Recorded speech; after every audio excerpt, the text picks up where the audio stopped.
Hi, I'm Sharon Winsmith, a tax attorney, active investor, and your go-to resource for proven investment and tax planning strategies.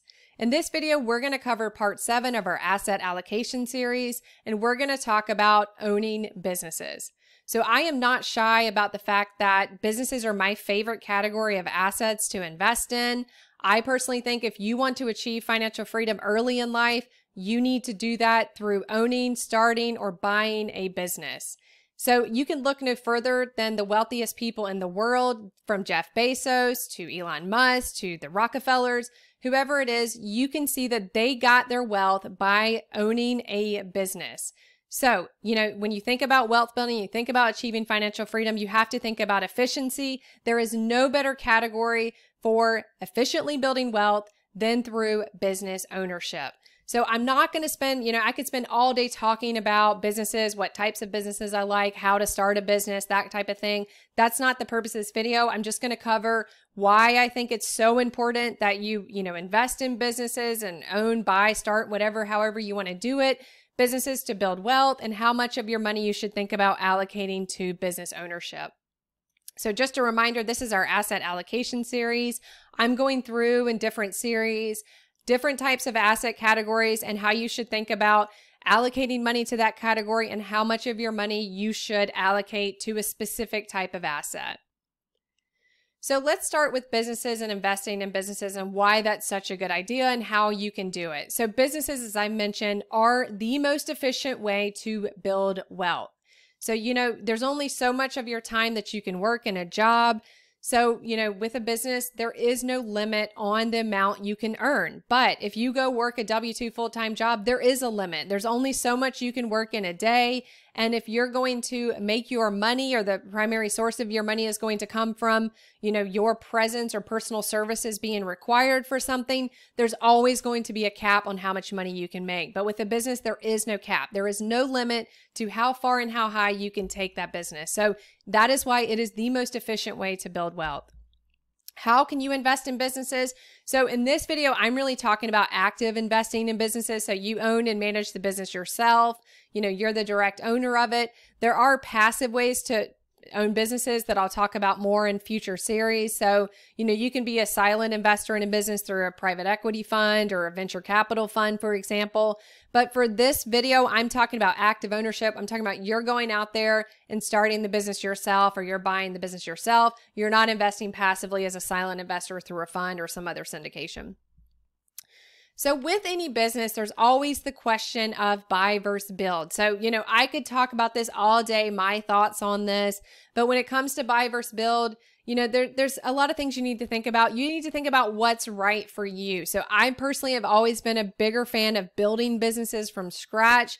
That just works better with my skill set.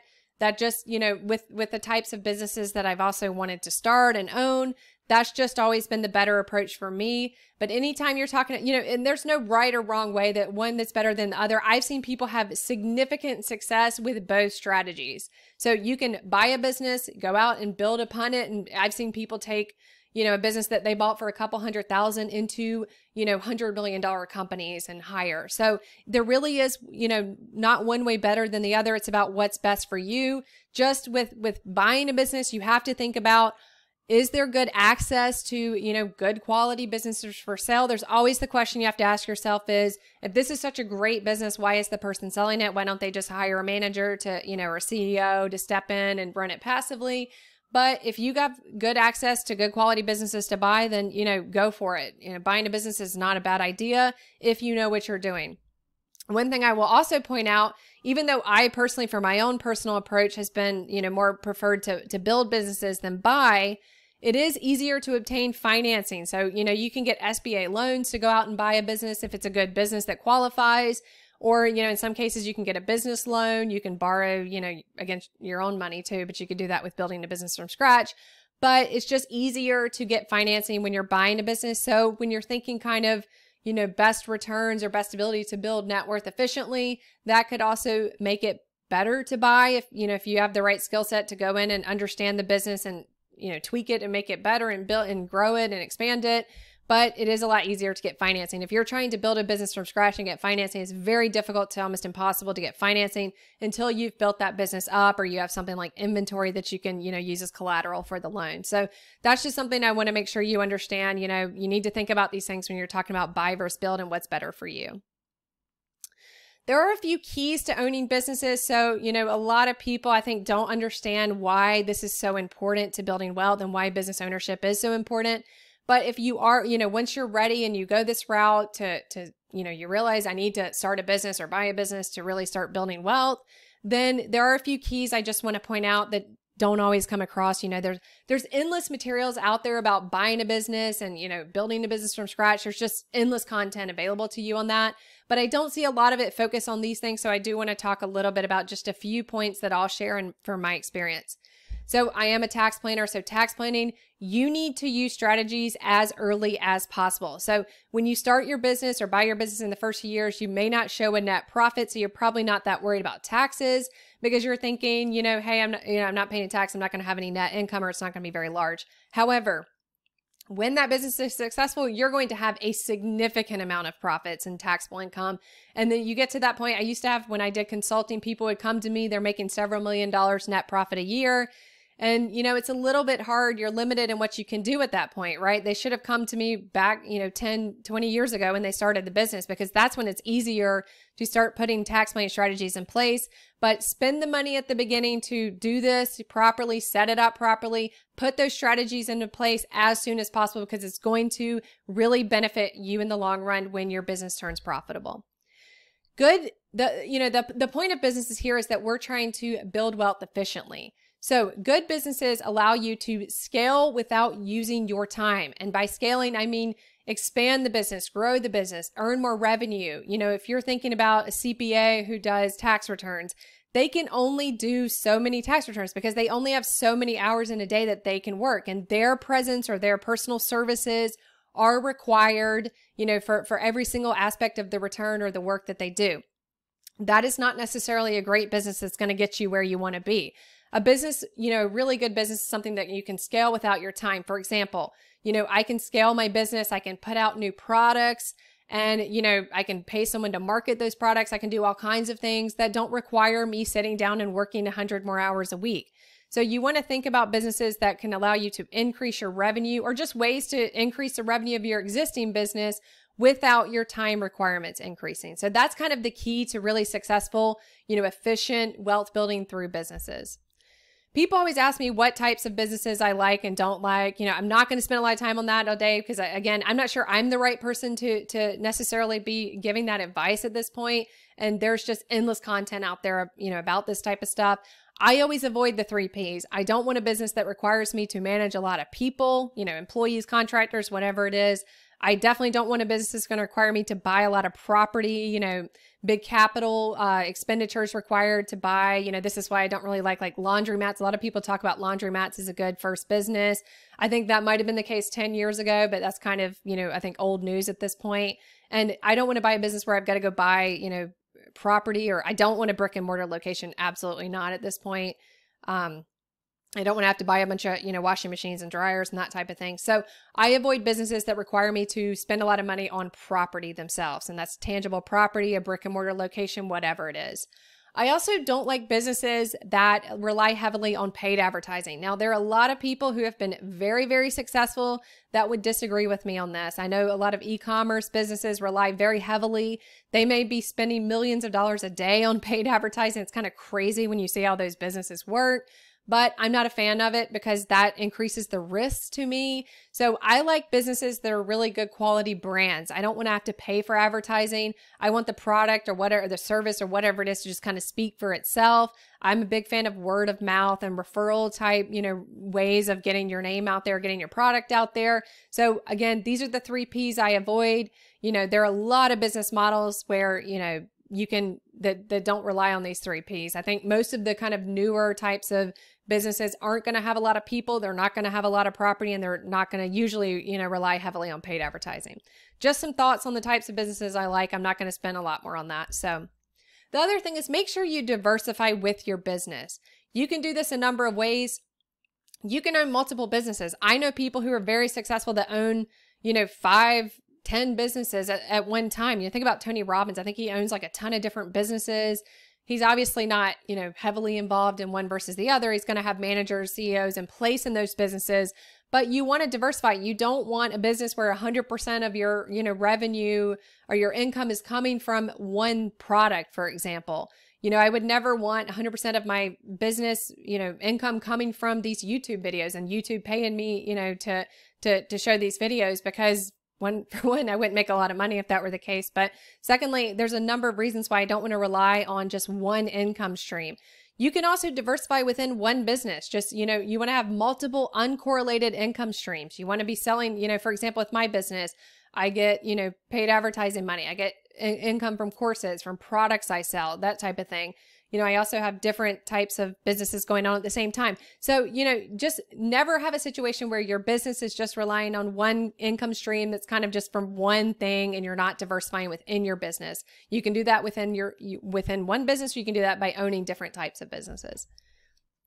The last thing I want to mention here is look to implement buy, borrow, die with your business. So the most annoying thing I hear people say is that buy, borrow, die doesn't work because you would never want to own one business. Well, tell that to Jeff Bezos. Tell that to Elon Musk. I mean, I know he owns a couple businesses, but tell that to people who use this strategy all the time and do it very successfully and make tons of money without paying any tax. If you have a good quality business, and in my opinion, a good business is a business that you're willing to own for, indefinitely, I will never sell this business. I couldn't, I could sell it actually. I could sell it to, I've had people approach me like tax firms and stuff like that, but I'm not going to sell my business. I'm building a brand. I am building a company. I'm not building just a revenue stream that I want to sell to somebody in the future. I want to own this business, and I can use the buy, borrow, die strategy with this business. So look to buy businesses, look to start businesses that are businesses you are willing to own indefinitely. You don't have to own them your entire life, but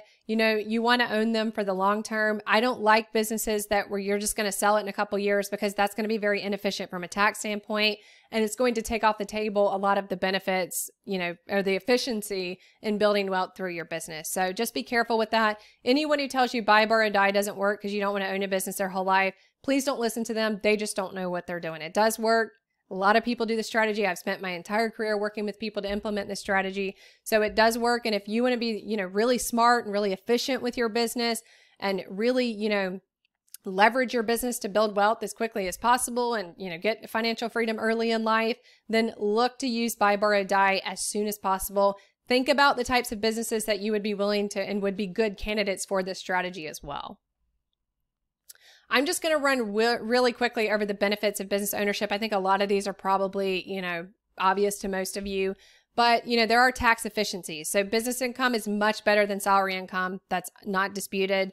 You get tax deductions for your expenses, and you get a lower rate under current law because of what's called the qualified business income deduction. So for most businesses, if you set it up properly and do everything properly, you should be paying tax at a lower rate than you would be if it was salary income, for example, and you get tax deductions. There's also tons of tax planning strategies with businesses, not just, the tax rates and that type of thing and deductions. There are a lot of strategies you can use with businesses that you can't use with like a full-time job. So I have I'll link to it below. I have a business tax strategies course where I go through all the tax strategies anyone who owns a business should think about. I also talk about the ones you shouldn't think about that your CPA is going to recommend that you should consider not doing.